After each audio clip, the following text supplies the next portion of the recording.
Welcome to Identity Engineering with Keith Leonard. This is the show where we break through surface-level change and talk about what really drives transformation, your identity. Each week, we'll explore the psychology, neuroscience, and stories behind how people reinvent who they are from the inside out. So if you're ready to stop trying to change your behavior and start upgrading your identity, you're in the right place. Welcome back to Identity Engineering. I'm Keith Leonard. Before we dive in, I'll invite you to take a slow, deep breath wherever you are, just in through your mouth, out through your nose, and feel your shoulders drop. Today, we're not just talking about who you are. We're tracing the map of how you became that way. See, every one of us has a story that we tell ourselves about who we are. I'm independent. I'm the responsible one. I'm shy. I'm ambitious. I'm not creative. I'm a perfectionist. Now, these stories sound like facts, don't they? They feel true to us. But what if I told you that almost everything you believe about yourself, including your limits, your personality, even your idea of normal, wasn't something that you chose at all? It was installed. Long before you had the power to make a conscious choice about who you wanted to be, a blueprint was being drawn, silently, invisibly. You didn't just inherit your DNA. You also inherited a worldview, a rhythm of speech, an emotional tone that sets the soundtrack of your early years. And those experiences, those moments that you barely remember or couldn't possibly understand at the time, became the architecture of your identity. Think about this. You didn't choose your first name. You didn't choose your family's rules. You didn't choose the language you spoke or the emotional vocabulary you were given. You didn't choose whether people in your home yelled or whispered, hugged or withheld affection, celebrated risk or punished it. Yet all of those details became part of the code that now runs your life. You learned through repetition and emotion what earns approval, what brings rejection, what feels safe and what feels dangerous. And little by little, you built your sense of self around those invisible rules. You became fluent in the culture of your family, and eventually the culture of your society. And like any language, once it's learned deeply enough, you stop realizing you're speaking it. That's the trap of early programming. Now, here's something most people never consider. Your identity feels personal, but it's mostly collective. It's sort of a mosaic made from everyone who's ever influenced you. Your parents, your teachers, your friends, your heroes, even the strangers that you modeled unconsciously. You were absorbing everything. The way your father handled stress, the way your mother spoke to herself when she made a mistake, the tone of voice that adults used when they said your name, the look on someone's face when you did something wrong, the praise you got when you did something right. Every sigh, every silence, every emotional pattern, all of it became data. And your nervous system, this brilliant, adaptive, meaning-making machine, stored all of it. Not as a memory, but as truth. So, by the time that you were 6 or 7 years old, you already had a working identity. It wasn't perfect, it wasn't complete, but it was strong enough to start running the show. It was strong enough to begin filtering reality through one central question.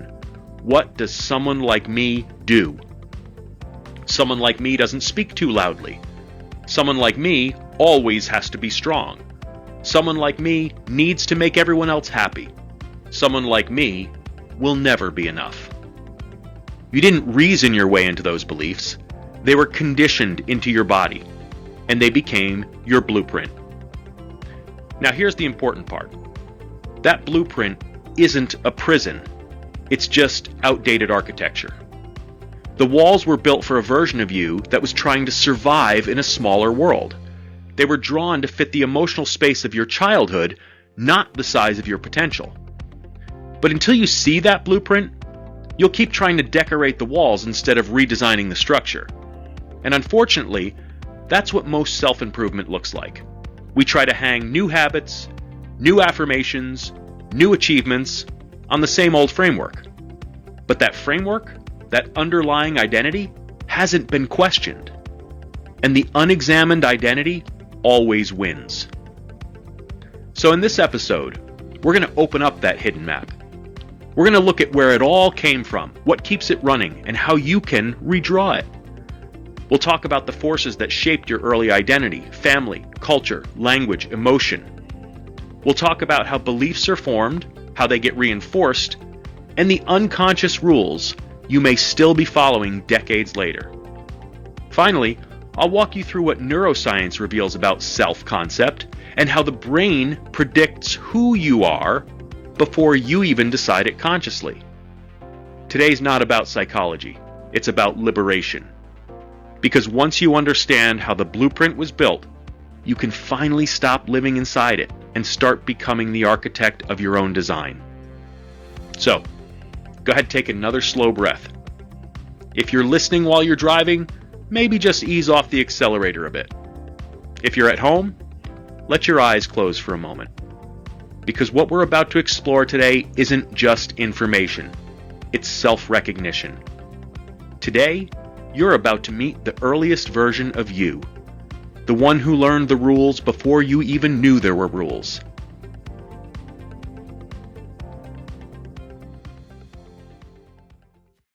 Let's start with something simple. Picture yourself as a child, maybe 4, 5, 6 years old. You're small, curious, alive in ways that adults forget how to be. And you're watching everything. You're not analyzing, you're absorbing. Every sound, every word, every reaction in your environment, it all carries information. And in your brain, in its infinite brilliance, is recording all of it like a sponge. Not in sentences, but in patterns. Children don't learn the world through explanation. They learn it through impression. They learn what safe feels like, what love feels like, and what wrong feels like. They learn the emotional rules of belonging. And once those rules are set, even unconsciously, they become the structure of identity. Now, your family was your first operating system. Not because they were perfect or broken, but because they were human. And in those first few years, everything you experienced was filtered through the tone, energy, and rhythm of the people closest to you. You watched how they handled stress. You felt their moods, even when no one said a word. You learned what love looks like, and just as importantly, what love costs. If affection only came when you performed well, your nervous system recorded that. And if attention came when you were hurt, your mind equated pain with connection. And if silence filled the air after conflict, you learned that emotions were dangerous and should be hidden. None of this was conscious. It was all adaptive. You were building your sense of who I must be in order to stay safe, accepted, and loved. And from those early interactions, your identity began to take form. A collection of emotional rules disguised as personality traits. I'm the caretaker. I'm the achiever. I'm invisible. I'm funny, so people like me. I'm strong, so I don't have to be needy.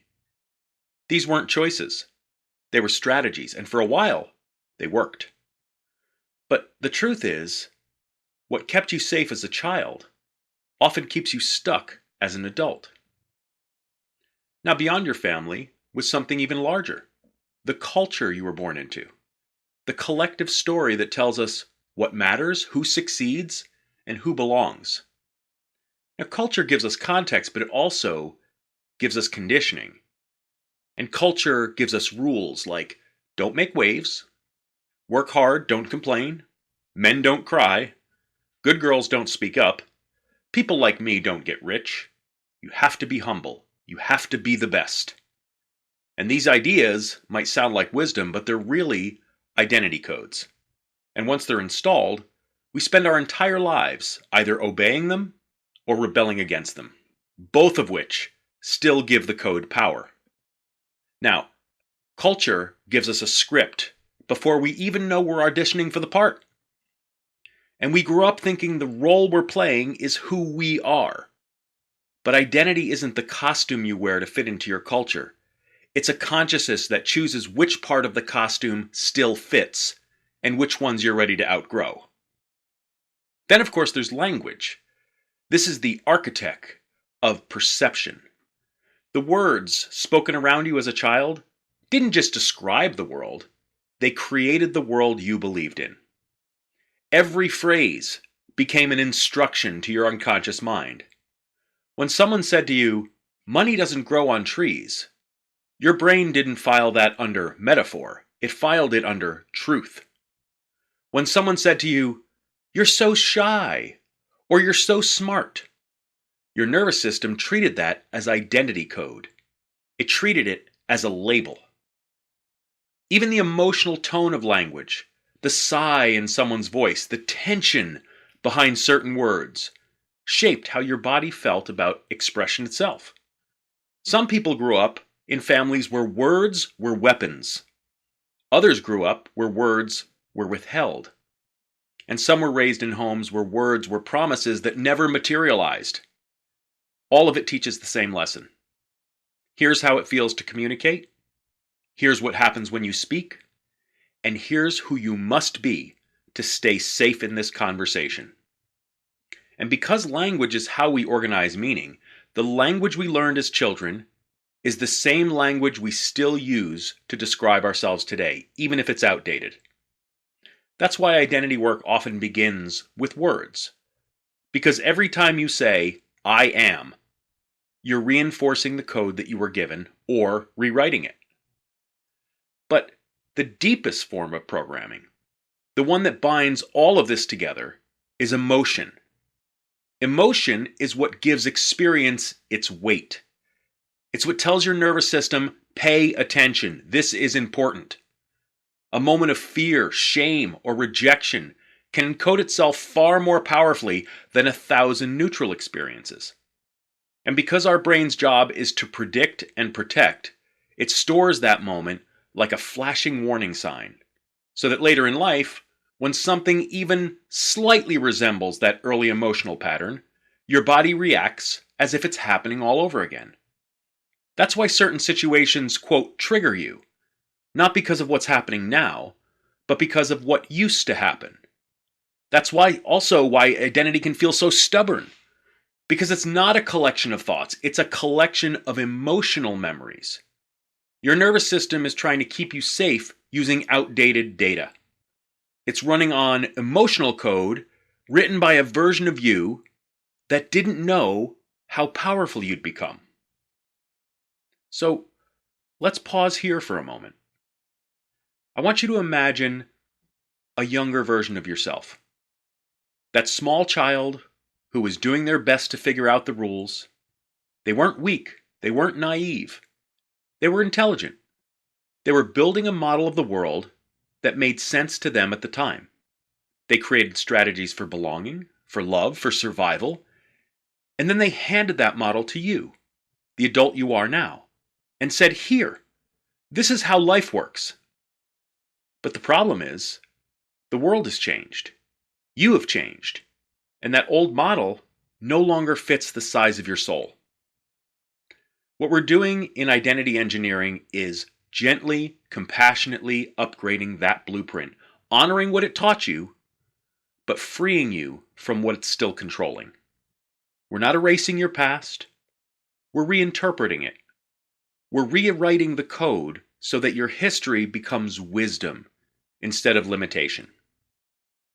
And that begins by understanding one important thing. These early programs were never personal. They were environmental. They were context, not character. And the moment that you see that clearly, you begin to separate who you are from where you learn to be. Now, up next, we're going to talk about how beliefs are formed and reinforced. How those early patterns turn into lifelong convictions that shape your decisions, your relationships, and your sense of possibility. And once you see how belief works, you'll also see how to change it. When people hear the word belief, They often think of religion, philosophy, or personal values. But in psychology and neuroscience, a belief is much simpler and far more powerful. A belief is just a thought that you've repeated enough times or felt deeply enough that your brain begins to treat it as reality. And it becomes a rule. It becomes a prediction, a filter that interprets everything else. The moment that something is accepted as a belief, your mind stops questioning it and starts defending it. Every belief you hold about yourself began as an experience. Something happened, you interpreted it, and your nervous system took a snapshot. Maybe as a child you spoke up in class and someone laughed. Your brain didn't just record, "I spoke and someone laughed." It recorded, "When I express myself, I'm unsafe." That becomes a micro-belief. And unless it's challenged or replaced, it grows. You'll see evidence of it everywhere because your brain is designed to confirm its own predictions. So years later, when you hesitate before speaking up in a meeting, it's not logic stopping you. It's that same early imprint whispering, "Remember what happened last time." And because the brain values safety over truth, it will always favor what feels familiar over what's actually accurate. Now, there are two forces that install beliefs deeper than anything else: emotion and repetition. When something emotionally charged happens, a moment of shame, success, love, or pain, the amygdala in our brain flags it as important. The hippocampus encodes it with priority. And the neural pathways that represent that experience become physically stronger. This is neuroplasticity in action, the brain's ability to rewire based on significance. The stronger the emotion, the deeper the imprint. Then repetition cements it in place. Every time you think or act in line with that belief, you're not just remembering it, you're rehearsing it. You're literally strengthening that circuit in your brain. If you repeatedly tell yourself, "I'm not confident, I'm terrible with money, I don't belong," well, over time, your brain wires those thoughts together so tightly that they start to feel like identity. And what feels like identity rarely gets questioned. Here's how it happens in real life. You have a belief. That belief shapes your perception shapes your behavior, and your behavior creates evidence that reinforces the original belief. It's a closed loop. It's what psychologists call confirmation bias. Let me give you an example. If you believe people can't be trusted, you'll unconsciously scan for behaviors that confirm it. You'll notice the one person who let you down, and you'll ignore the 10 who kept their word. You'll hold back your trust just enough to make a connection feel awkward, which then leads people to keep their distance. And when they do, you'll say, "See, I was right." But you weren't right. You were consistent. That's both the brilliance and the tragedy of belief. Your mind doesn't want to be happy. It wants to be right, because right feels safe. And so, most of what we call personality is really just the accumulation of confirmed predictions, a web of beliefs that make the world feel stable, even if it keeps us small. Now, here's what neuroscience tells us. Once your brain adopts a belief, it starts using it to predict the future. That's your brain's primary job, prediction. Every time you walk into a situation, your brain isn't seeing reality. It's comparing incoming data to old data. It's asking, "What happened last time I was here? Who was I then? What did it mean?" And if it finds a match, it doesn't update the story, it replays it. That's why people can live the same emotional year 50 times in a row and call it a life. This predictive function is how identity becomes so stable and so stubborn. The brain's trying to help. It's trying to keep you efficient. It says, "We already know who you are. Let's save energy and just stick with the script." But that script was written decades ago, and you're still playing that role. Your brain doesn't care if the story's empowering, it only cares if it's familiar. That's why change always feels uncomfortable at first. It isn't because you're doing something wrong. It's because you're introducing unpredictability into a system that's built for certainty. Your nervous system interprets new possibilities as danger, at least until they become familiar enough to feel safe. That's why belief change is a process of repetition and emotion in the opposite direction. You consciously rehearse the new identity until it feels as familiar as the old one. That's when your brain updates its predictions, and that's when you begin to experience yourself differently without forcing it. So let's just imagine that you have a belief that says, I'm not the type of person who succeeds. When opportunity shows up, that belief shows up too and says, careful, you'll fail again. So you hesitate, you second guess, and maybe you didn't even try at all. That result? You confirm the belief. I knew it. I don't have what it takes. That's not fate, it's feedback. Your results are mirroring your internal assumptions. That's why awareness is so powerful. The moment you see a belief for what it is, a learned prediction, not a universal truth, you regain the ability to rewrite it. And you realize that beliefs aren't walls, they're mirrors. They reflect your past understanding, not your present potential. So how do you change a belief? Well, you start by noticing what it's costing you. What has this belief protected me from? What has it prevented me from experiencing? What does it assume about me that may no longer be true? These are the questions you need to ask yourself. Because the mind won't let go of an old belief until a new one feels safer. You have to build a bridge from protection to possibility. That's what identity engineering is. It's the process of updating the internal map so that safety and growth coexist. We don't destroy old beliefs, we outgrow them. We don't attack the walls, we expand the space inside of them. And once we start doing that, we notice something remarkable. Your world changes without the world changing at all. You're simply perceiving it through a new lens, a lens that you built intentionally. Your beliefs are not permanent fixtures. They're habits of thought, and habits can be redesigned. Every time you act against an old limitation, every time you reaffirm a new possibility, you're not pretending, you're practicing. You're showing your brain that the old prediction is no longer accurate, and with enough evidence, the system rewires itself. That's the neuroscience of belief change.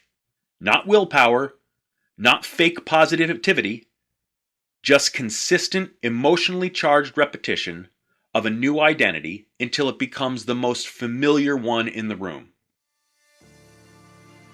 If what you're hearing resonates with you, if you're ready to go deeper into this work, you can explore more inside Keith's book, Identity 2.0, You Are Not Who You Think You Are. It's a step-by-step guide to re-engineering who you believe yourself to be, so change stops feeling forced and starts feeling natural. You'll find the link in the show notes.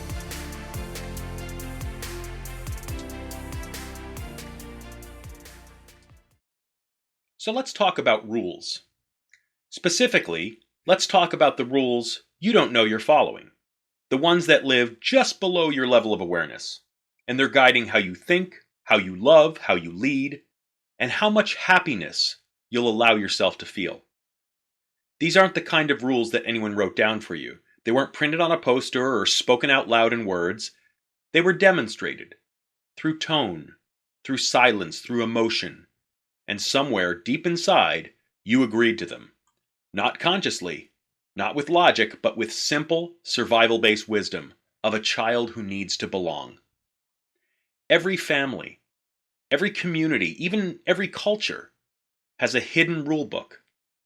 And this rule book is simply a set of emotional contracts that define what's acceptable, what gets rewarded, what gets punished, what's admired, what's ignored. You probably learned these rules without realizing it. Maybe the rule was don't outshine anyone, or don't upset people, or work hard because rest is for the weak, or don't talk about your feelings. Or maybe you learned success means you'll be alone. And these rules become part of the fabric of identity. And as adults, we obey them, not because they're true, but because they're familiar. And when we follow them, we feel safe. But when we break them, we feel guilt or anxiety, even when breaking them is exactly what growth requires. Think back, just for a moment, to your earliest memory of being in trouble. Not the big dramatic ones you had as a teenager. I'm talking about those subtle ones. When someone frowned at you. When you were ignored. When you disappointed someone that you desperately wanted to please. Every one of those moments carried an emotional consequence. A withdrawal of warmth, a change in tone, a look of disapproval. To a child, those moments don't just mean I did something wrong. They mean I am wrong. And your body records that lesson in its own quiet way. So decades later, when you feel the impulse to do something bold, or speak up, or take a risk, or set a boundary, that old rule book reactivates. And the mind says, this isn't safe. This isn't me. You're not just fighting a fear. You're fighting identity-level programming. And one of the most powerful categories of unconscious rules are what we call rules of belonging. And these rules govern what it takes to be accepted by your tribe. Every human nervous system has two primary needs: to be authentic and to belong. But as children, those two needs often collide. So most of us learn to sacrifice authenticity in exchange for belonging. We learn that being fully ourselves might cost us connection, and connection feels like survival. So we hide certain parts of ourselves. The playful parts, or the angry parts, the creative parts, or the sensitive parts. We compress who we are just enough to fit the shape of what's acceptable. And then we spend our adult lives wondering, why do we feel restless? Why does success not satisfy us? Why does love feel conditional? Even when we're doing everything right, something still feels off. It's because we're still trying to earn belonging from a rule book that we never questioned. Now, here's how you know when there's a hidden rule at play. You feel resistance in your body when you imagine breaking it. If you said to yourself, I can be loved even when I disappoint people, and you feel a lump in your throat, that's a rule. If you said to yourself, I can be wealthy and kind, and you feel a little bit of guilt, that's a rule. If you say, I can be free without being selfish, and something inside of you flinches, that's a rule. Rules live where tension lives. They hide in the gap between what you know and what you allow, and your body will always tell you the truth before your mind does. Now here's another layer that most people never consider. Many of your rules aren't even yours. They're inherited from the generations before you.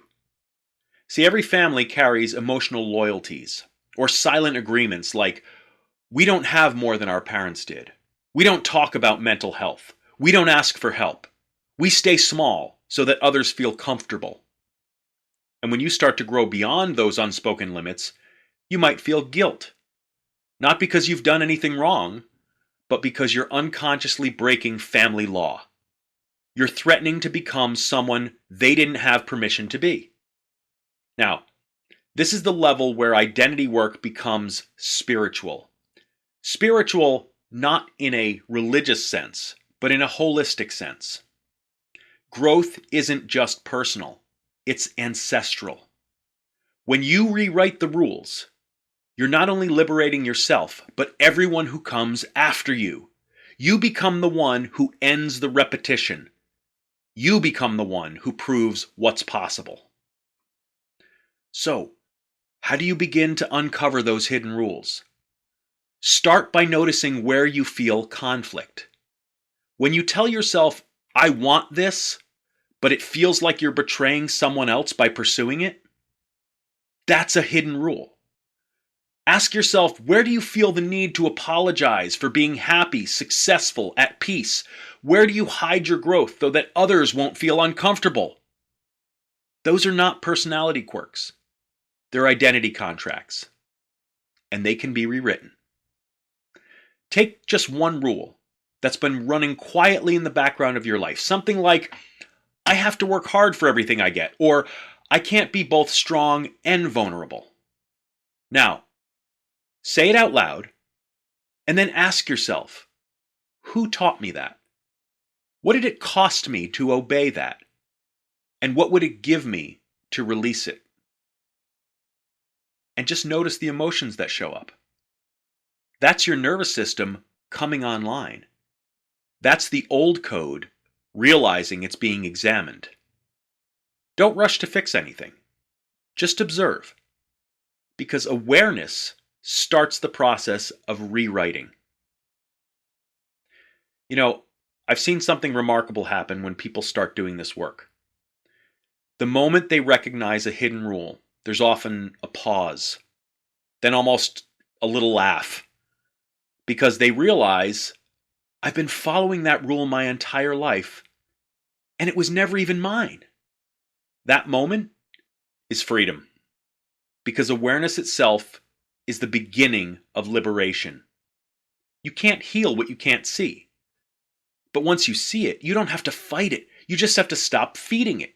And the rule dissolves in truth. Look, you weren't born to live inside anyone else's boundaries.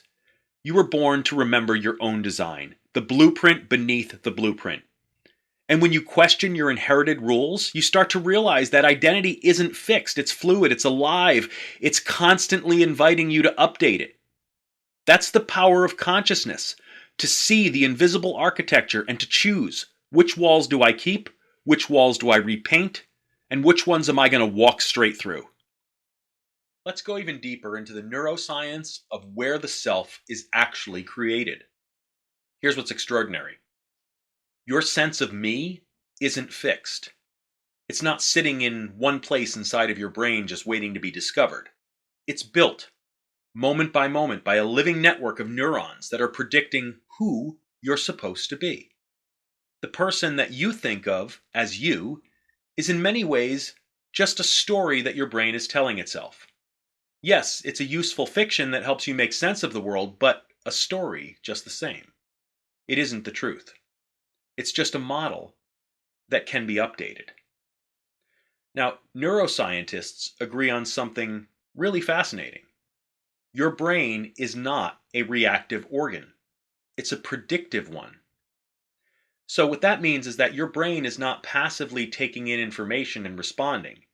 No, instead, it's constantly making predictions about what's going to happen next.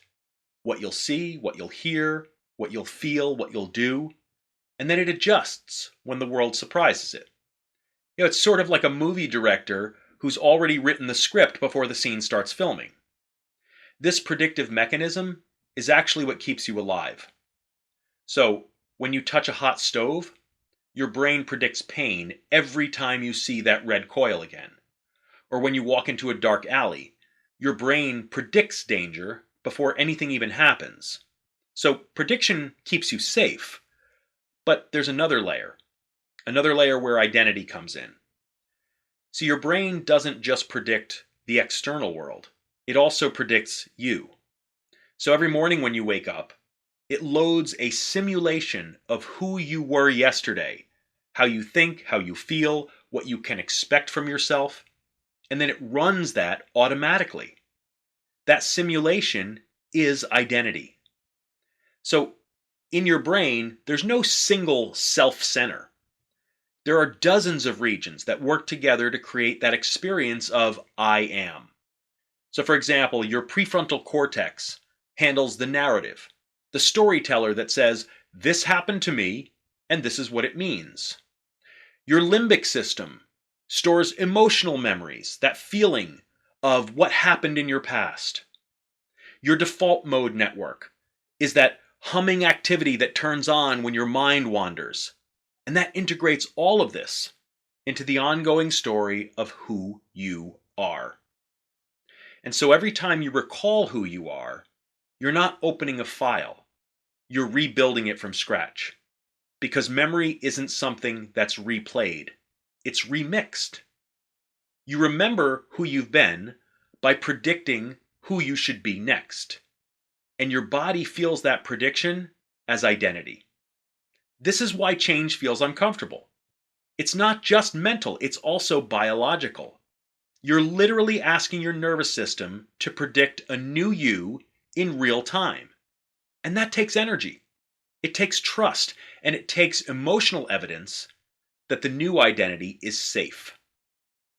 Your brain's favorite feeling is familiarity. So even if your old identity is painful, it's still familiar, and so it feels safe. That's why people cling to limiting patterns. That's why people stay in environments they don't belong in. That's why people repeat old emotional cycles. It isn't self-sabotage. It's self-protection. Your brain believes it's keeping you alive. And your body's main question is not, am I happy? It's, am I safe? And safe means predictable. And so every time you step outside of your old pattern, every time you speak up when you'd normally stay quiet, every time you rest when you'd normally push yourself, your body interprets that unpredictability as risk. And so you feel resistance. You doubt yourself and you second guess the new behavior. But that's not weakness.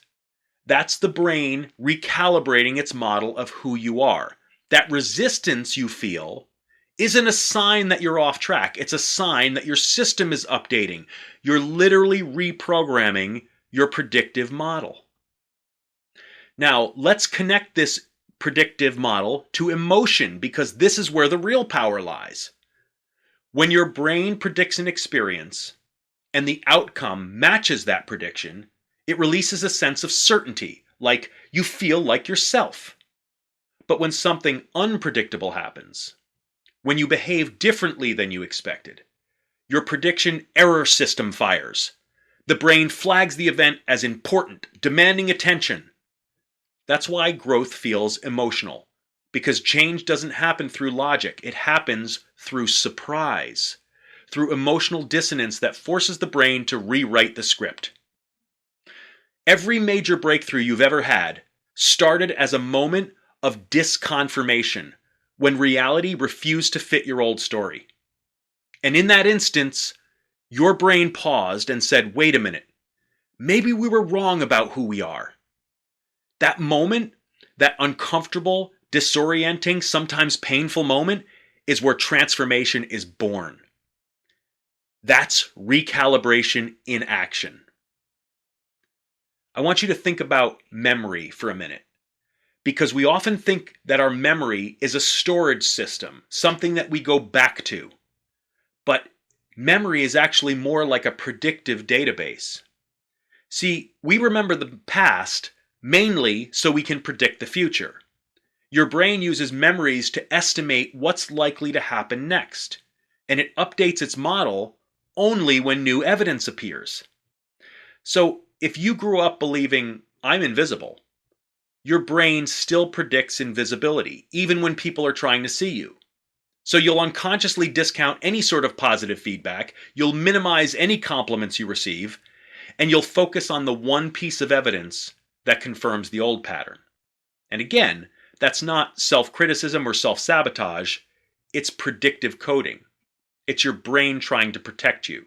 Your mind expects invisibility, and so it filters the experience until the prediction holds true. But just like everything else we've talked about, prediction can be retrained. You can consciously feed your brain new emotional evidence, acts of courage, moments of connection, authenticity, until it updates its model. That's what we do with identity engineering.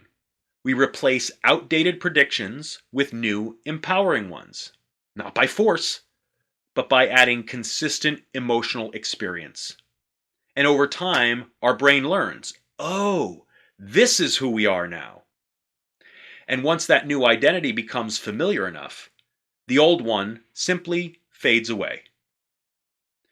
Now, it's important to remember that your brain doesn't just listen to thoughts, it listens to your body. Okay? So, your sense of self isn't just stored in neurons, it's also embodied in your sensations. When you adopt a posture of confidence, when you breathe more deeply, when you move your body with purpose, you're sending real-time data to your brain, telling it a new story about who you are.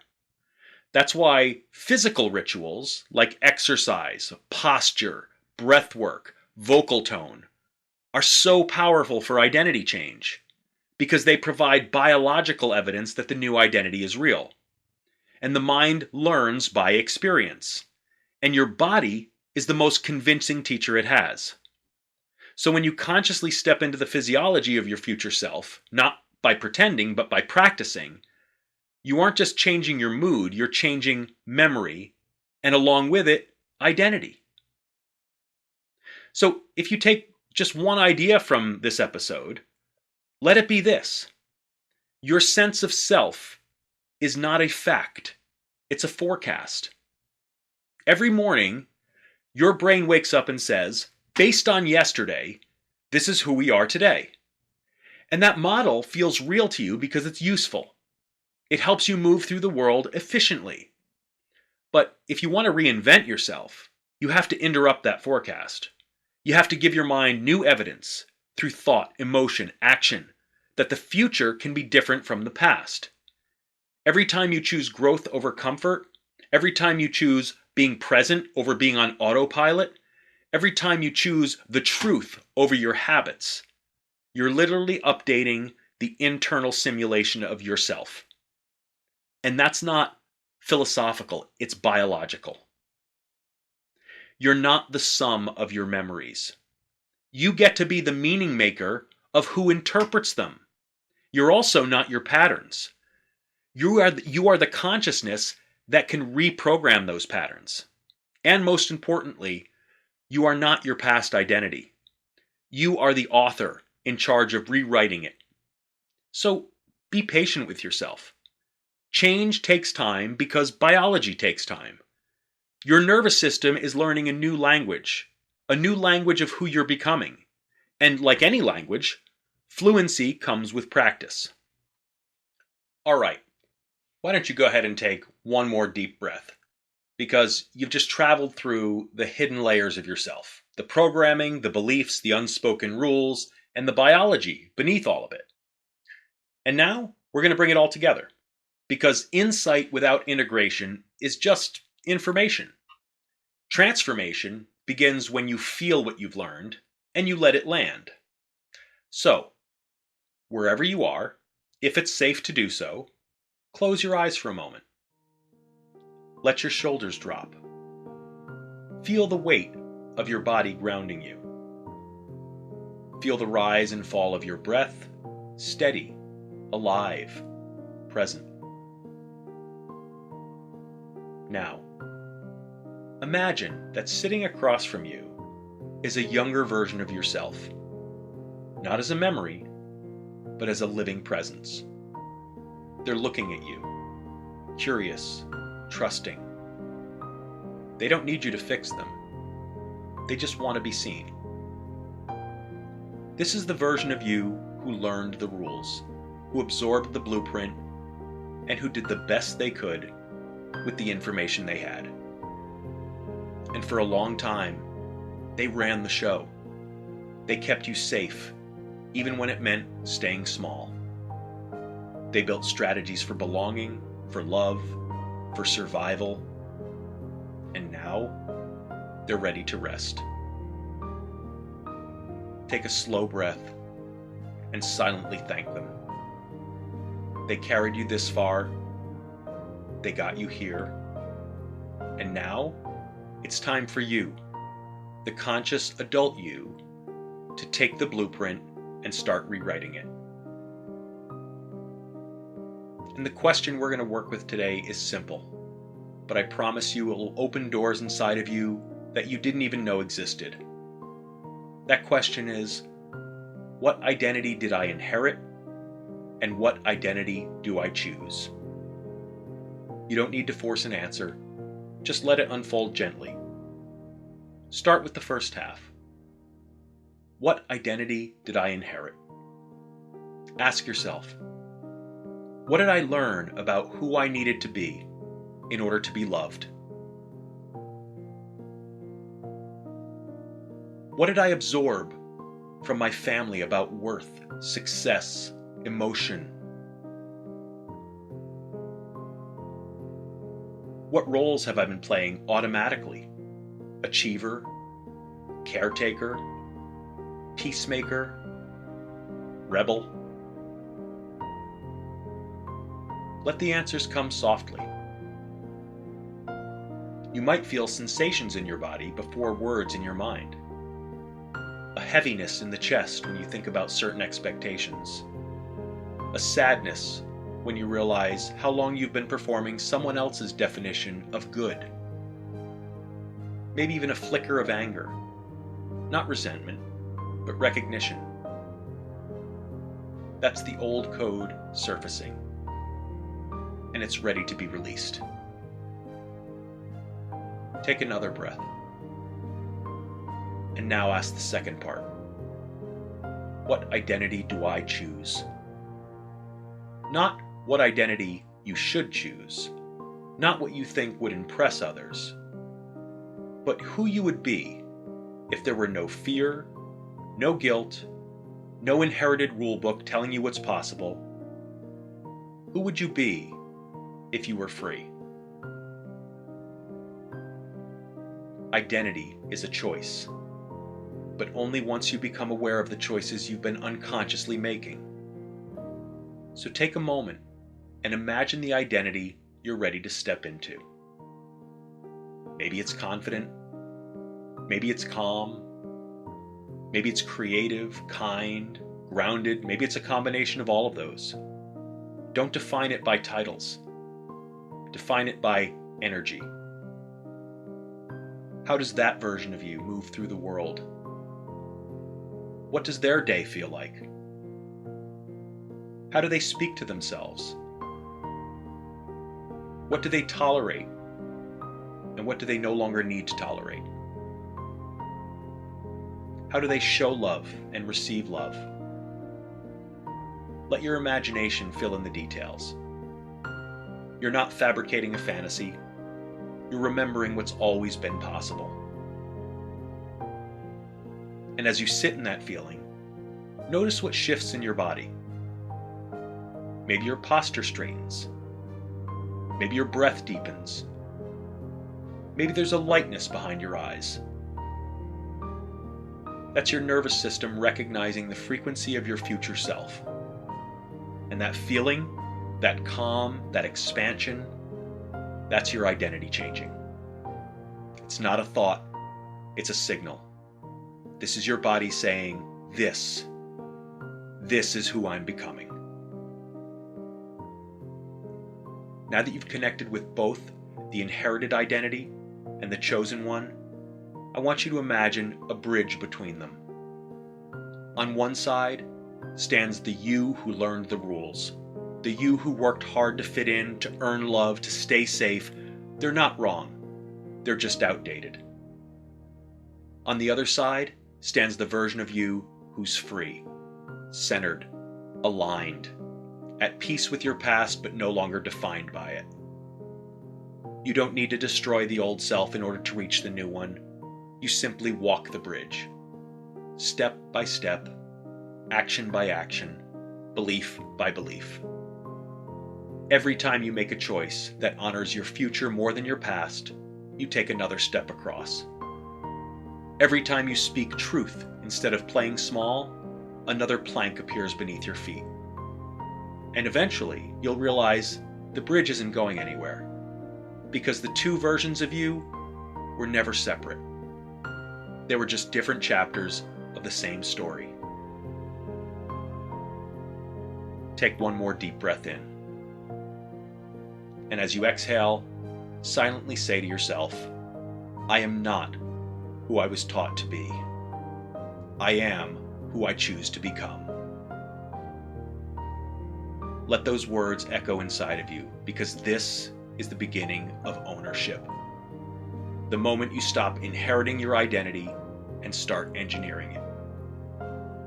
You don't have to have it all figured out. You don't have to rush. All you need is awareness, honesty, and a commitment to practice. This is how we rewire identity. This is how we reclaim authorship of our lives.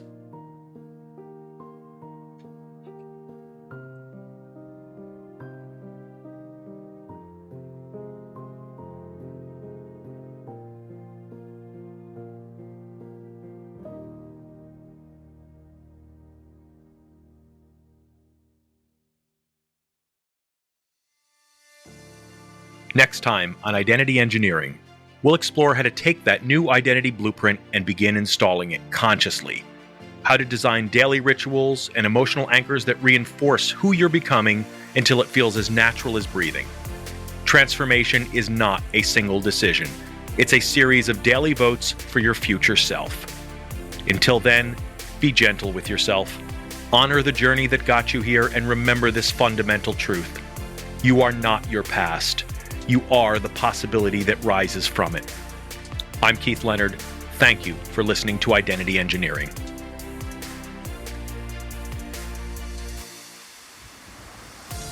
Thank you for listening to Identity Engineering. If today's episode sparked something in you, subscribe or follow wherever you listen and share it with someone who's ready to see themselves differently. Remember, identity isn't fixed, it's designed. Every thought, every habit, every decision is another brushstroke in the masterpiece of who you're becoming. And remember, you are not who you think you are. You are who you decide to be next.